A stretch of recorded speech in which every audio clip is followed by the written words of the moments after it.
Hey everybody, RC here. A quick tip on making selections. You're going to be working with these all the time, so you may as well know these tips so that you don't get stranded when you're trying to make a selection and be like, I can't figure this out. I'm going to switch over to the elliptical marquee tool. Now, imagine if I'm trying to create a circle around the edge of this, right? If I were to try to do that, I would click and I would drag to make a circle. Now, notice that I'm kind of off, right? Like I wanted to start at that one end at the top, but I started drawing and I'm kind of drawing in a different area.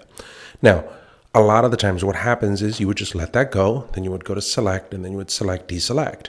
But what I would recommend to you is just to click and drag. And as you drag, if you hold on the spacebar by itself, right, keep the mouse held down. You can take that selection and move it wherever you want it.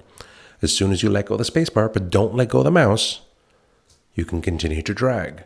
So now you can go spacebar, move it, drag, spacebar, move it, drag, and you can get it exactly where you want it.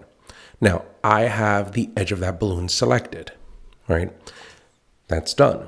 Now, at this point, notice that you still have the bottom portion of this that you need to do. There's nothing that says that you have to continue to use this selection to make the rest of this.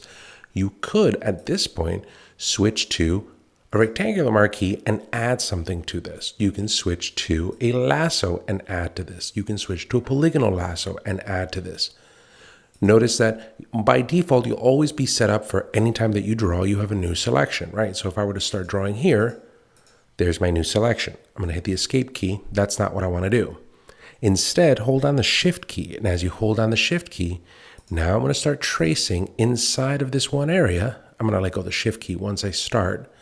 And I can go right through these areas here, and I can continue to make a selection. I'm going to make it simple. Just go all the way over to here, move over here, move over here, move over here, and then I'll add this right to the beginning.